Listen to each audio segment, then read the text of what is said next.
Do you see what I see? Jangan lupa untuk subscribe, share, dan nyalakan lonceng notifikasinya sebagai bentuk dukungan kamu. Do you see what I see? Yakin nggak mau dapetin t-shirt spesial kontributor keren ini? Selain cerita kamu bisa didengarkan oleh jutaan telinga, kamu juga bisa dapetin t-shirt keren ini hanya dengan mengirimkan cerita pengalaman horor kamu ke email podcast.ceritahoror@gmail.com. Kami tunggu.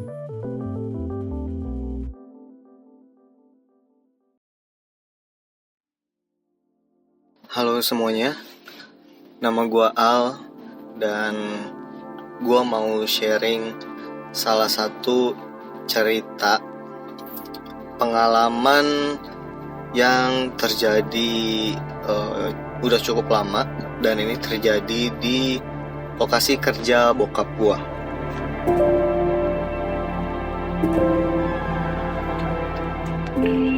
Jadi bokap gue itu dulu bekerja di salah satu perusahaan pertambangan emas yang cukup besar di Indonesia. Mohon maaf gue nggak bisa sebutin spesifik nama perusahaannya apa karena bakal langsung ketahuan posisinya di mana. Kejadian ini terjadi, gue lupa persisnya tahun berapa, cuman yang jelas saat itu gue masih SMP. Dan sekarang umur gue 26 tahun. Jadi ya udah cukup lama sih. Jadi gini, model pertambangannya itu seperti galian yang sangat dalam sekali. Jadi galian vertikal ke bawah gitu. Kalau kalian ngebayangin jadi kayak bentuk kerucut ke bawah ya. Dan itu diameternya besar sekali. Diameternya itu ya hitungannya udah bukan meter lagi, hitungannya udah kilometer. Dan ke bawah itu dalam banget, kayak ratusan meter di bawah permukaan laut. Dan untuk bisa ke bagian paling bawah tambangnya itu harus naik mobil. Jadi galiannya itu bukan galian yang lurus kerucut dari atas sampai bawah ya, tapi lebih kayak tangga berundak banyak banget gitu sampai bawah.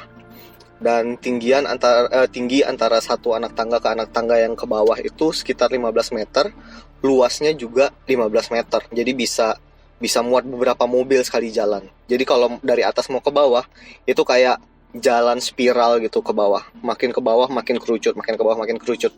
Jadi bentuk tambangnya seperti itu. Dan karena dia ada di dasarnya itu ada beratus-ratus meter di bawah permukaan laut, jadinya constantly ada air di situ, dan airnya itu warnanya hijau karena tingkat keasamannya tinggi sekali. Untuk ngasih gambaran ke kalian tingkat keasamannya, bokap gue tuh udah ganti HP 3 kali selama kerja di sana gara-gara HP dia itu dikalungin di leher, dan saat dia mau ngecek tingkat keasaman atau tingkat pH dari air itu dia kan harus turun ke paling bawah dan dia harus jongkok di dekat air itu dan masukin alat tesnya kan. Nah kadang dia tuh nggak sadar, HP-nya tuh nggak dimasukin ke kantong, jadi cuma ngegantung doang gitu. Terus HP-nya nyelup ke si airnya itu. Jadi pas dia berdiri itu HP-nya udah hilang setengah. Jadi kebayangkan tingkat keasamannya itu acidic banget, sampai bisa ngerusak HP. Nah segitu gambarannya. Jadi saat itu bokap gue itu ada di divisi namanya main water dewatering. Jadi tugas utama divisi dia adalah untuk memompa genangan air yang ada di dalam tambang itu. Karena tambangnya kan ya beratus-ratus meter di bawah permukaan air laut. Kalau misalnya nggak dipompa, lama-kelamaan hari demi hari lubang itu akan terisi dengan air penuh gitu, dan mereka nggak bisa melakukan pertambangan.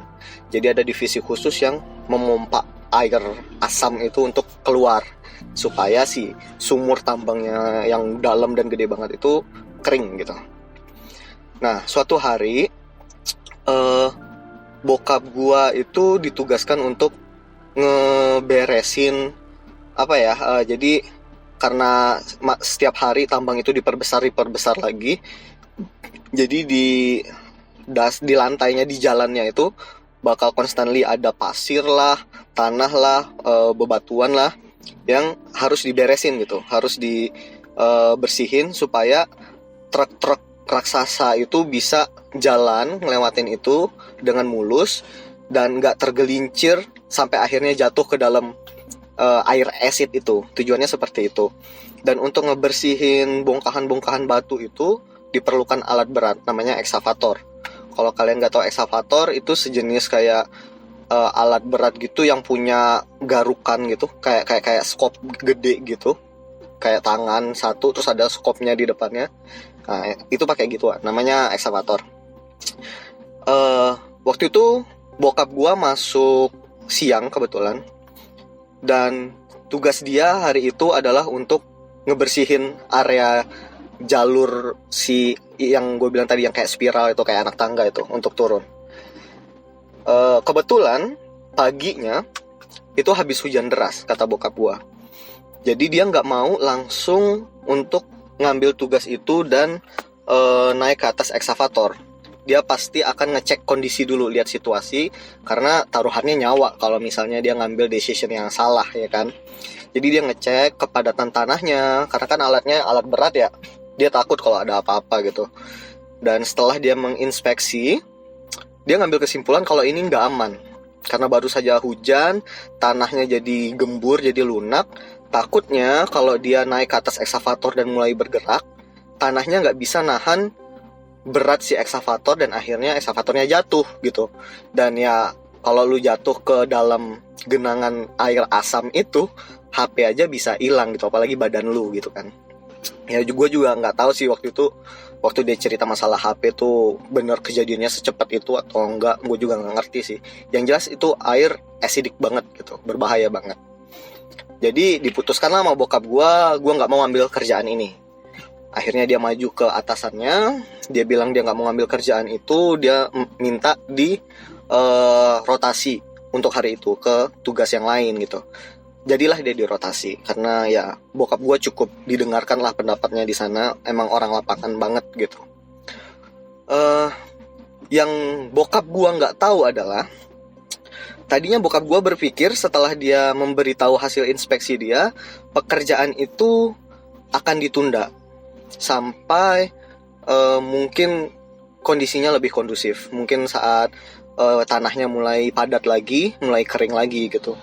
Ternyata nggak seperti itu. Entah bagaimana atasannya ternyata memberikan tugas itu ke orang lain, dan kebetulan orang lain itu teman bokap gua. Sebut saja inisialnya si A. Diberikanlah tugas ini ke si A tanpa sepengetahuan bokap gua ya. Singkat cerita, terjadi sebuah insiden di situ. Dan bokap gua nggak nge-witness itu, bokap gua nggak ngeliat itu. Tapi beberapa teman dia yang kebetulan posisinya ada di sekitar lokasi kejadian nge-witness itu dan menceritakan detailnya ke bokap gua. Dan bokap gua pun menceritakan ke gua. Begini detailnya. Jadi si A setelah diberikan tugas, dia tidak langsung dia tidak melakukan inspeksi seperti yang bokap gua lakukan, tapi dia langsung melaksanakan tugas tersebut. Dia langsung naik ke atas ekskavator dan mengoperasikan ekskavator. Dia mulai mengeruk-ngeruk tanah, membersihkan jalan. Ya seperti biasanya lah. Yang tidak diperkirakan sama dia, apakah tanah itu kuat atau tidak untuk menahan beban ekskavator. Dan ternyata hasil inspeksi bokap gua beneran. Dan hal yang ditakutkan sama bokap gua kejadian. Tanahnya nggak kuat nahan dan akhirnya terjadi sejenis tanah longsor. Jadi tanahnya ambruk dan otomatis ekskavatornya terguling. Tergulingnya sih nggak tinggi ya, karena emang posisinya ada di dasar-dasar, cuman paling 2 atau 3 anak tangga sebelum air asam itu. Dan tadi gue bilang satu anak tangganya itu sekitar 15 meter, berarti sekitar 30-45 meter dia terguling. Dan posisinya si A itu ada di dalam ekskavatornya. Memang betul ekskavator itu nggak kayak mobil punya pintu dan jendela ya. Memang kopongan doang, cuman tulang-tulang doang. Tapi ya mungkin saat itu dia panik karena itu terguling, jadi dia bukan melempar diri dia keluar ekskavator, tapi dia malah pegangan. di ekskavator itu. Jadi ekskavator tuh berguling 45 meter ke bawah dan dia tetap ada di dalam situ gitu. Dan akhirnya si ekskavator itu masuk ke dalam kolam air asam itu bersama dia di dalamnya. Saat orang-orang di sekitar itu melihat kejadian itu, mereka tidak bisa melakukan apa-apa. Apa yang mereka bisa lakukan gitu, tidak bisa. Itu terjadi sangat cepat sekali gitu kan. Dan yang mereka witness, si A saat tercebur ke situ, dia langsung teriak. Ya mungkin karena dia merasakan sakitnya air asam itu ya, air keras lah itu jatuhnya. Dan dia sempat berusaha berenang untuk keluar. Karena kan tadi dia sudah berguling, dan karena mungkin kecepatan jatuhnya si ekskavator itu ngebuat ekskavator itu nyemplungnya nggak di pinggir tapi sedikit ke tengah gitu. Jadi dia nggak bisa langsung keluar, langsung naik ke pinggiran. Dia harus sedikit berenang. Cuman karena si ekskavator ini berat, si ekskavator ini kan akan tenggelam ya. Si ekskavator ini tenggelam dan airnya itu kan nggak seringan air biasa. Airnya itu bermineral sekali dan agak kental lah gitu airnya. Jadi saat ekskavatornya itu jatuh ke bawah semakin tenggelam, dia itu ikut terhisap ke dalam. Dia yang sedang berusaha berenang ke tepian itu, si A ikut terhisap ke dalam sampai akhirnya dia tenggelam, masuk ke dalam, dan dia nggak muncul-muncul ke permukaan. Semua orang panik, semua orang nggak tahu harus ngapain, sampai dikeluarkan red code, red alert, semua operasi dihentikan. Singkat cerita, mereka memanggil tim gawat darurat mereka memanggil SARS. Gue merinding banget ceritanya sebenarnya. Mereka memanggil SARS, dilakukan pencarian, dan mereka memanggil beberapa orang tim khusus ya, tim penyelam, dan mereka menggunakan hazard diving suit. Jadi itu semacam kayak baju renang tapi dari Kevlar yang tahan asam. Peralatan khusus lah pokoknya yang memang diperuntukkan untuk hal-hal seperti ini. Mereka mencari, ya kita langsung berasumsi lah kalau si A itu sudah meninggal ya. Jadi mereka mencari jasad si A itu membutuhkan waktu sekitar 3-4 hari. Itu yang gue ingat, butuh waktu sekitar 3-4 hari. Dan menurut keterangan dari tim SARS yang menyelam, jarak pandang mereka di dalam itu hanya 0,5-1 meter saja, karena airnya berwarna hijau dan cukup kental. Jadi kalau lu bayangin lu masuk ke dalam kolam berenang, tapi lu cuma bisa ngelihat 1 meter ke depan, karena lu pakai senter yang ada di kepala lu nggak tahu nih, ibaratnya jenazahnya ada di depan lu pun, kalau lu nggak cukup dekat lu nggak bisa ngelihat dia, lu cuma ngelihat hijau doang gitu. Tapi di hari keempat jenazahnya ketemu, alhamdulillah. Cuman kejadiannya cukup horor juga, karena menurut keterangan tim SARS yang menemukan, dia kaget pas ketemunya, karena yang gue bilang tadi. Jadi dia berenang di dalam, dia nggak ngeliat apa-apa, cuman hijau doang, tapi dia terus berenang lurus, dan tiba-tiba di depan dia ada mukanya si A. Dan mukanya itu dalam keadaan mulutnya menganga dan matanya terbuka, tapi salah satu matanya nggak ada. Jadi salah satu matanya hilang, mata kanannya itu hilang, dan itu melotot di depan dia. Itu serem banget sih sebenarnya kalau dibayangin.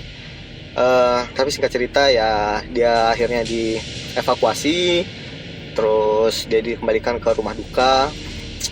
Gue nggak bisa cerita detail gimana prosesnya segala macam dengan keluarganya, karena cukup sedih juga dan gue juga kenal orangnya. Next, semuanya berjalan seperti biasa lagi.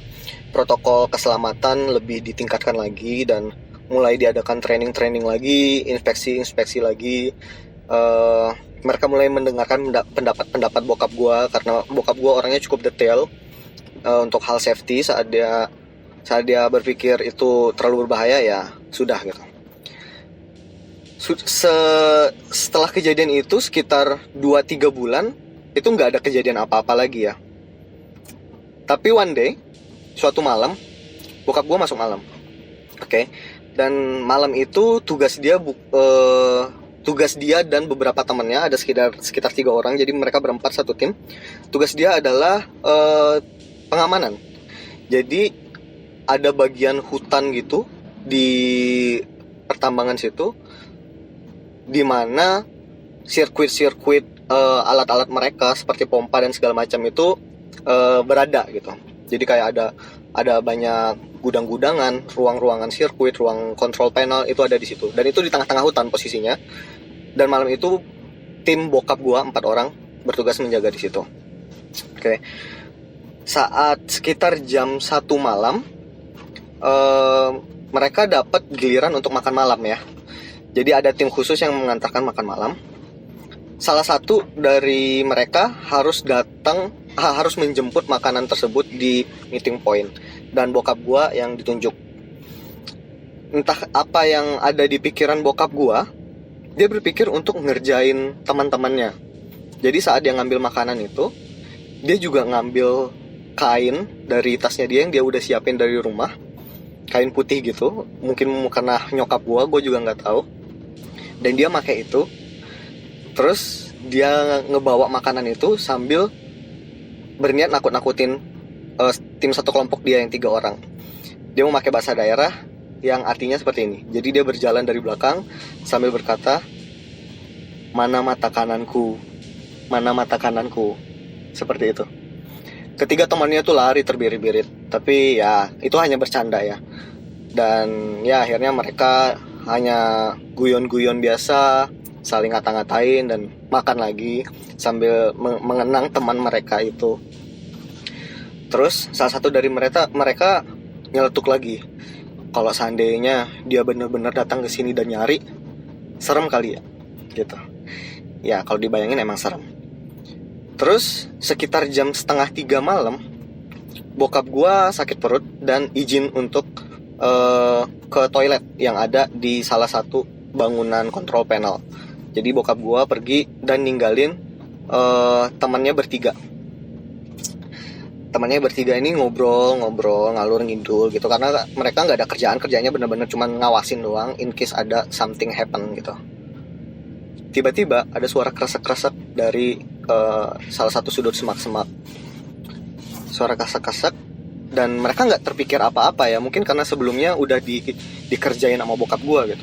Ada suara kresek-kresek dan terdengar suara laki-laki berbicara dalam bahasa daerah setempat yang artinya, "Kembalikan mataku, mana mataku, kembalikan mataku."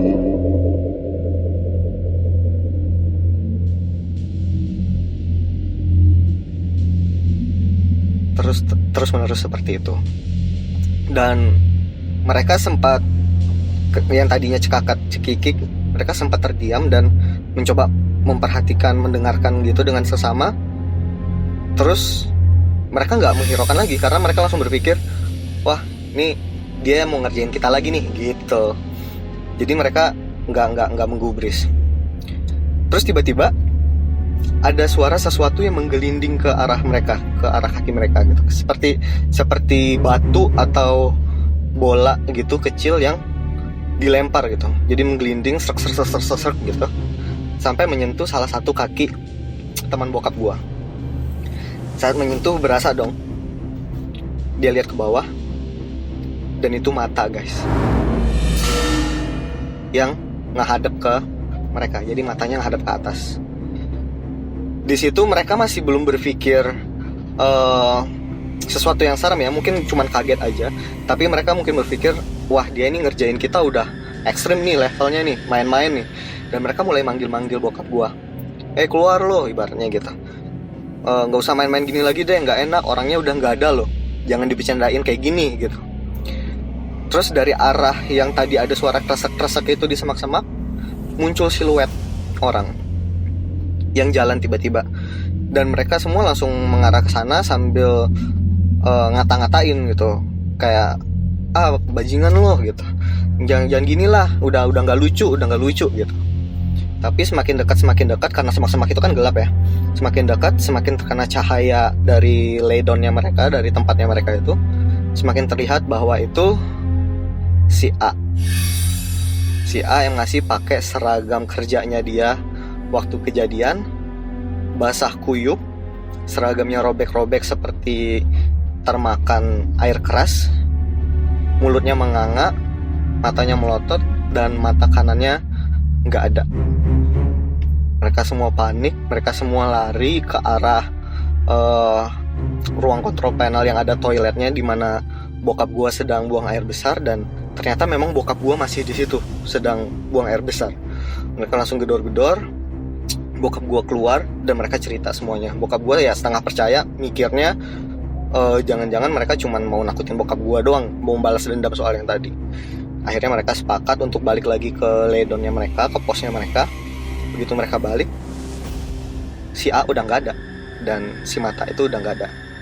Tapi 3 orang yang tadi berani sumpah, mereka bener-bener ngelihat Mata menggelinding, ngelihat keadaan mereka, dan mereka bener-bener ngelihat si A yang berjalan mengejar Matanya sendiri. Dan itu pengalaman yang bener-bener gak bisa dilupain sama bokap gua, terlebih karena dia juga mengenal si A. Sebenarnya masih banyak banget cerita-cerita di pertambangan itu yang masih bisa gue ceritain, dan pengalaman-pengalaman lainnya. Tapi untuk sekarang sekian dulu. Terima kasih sudah mendengarkan. Sukses selalu untuk Do You See What I See.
Kamu juga punya pengalaman horor?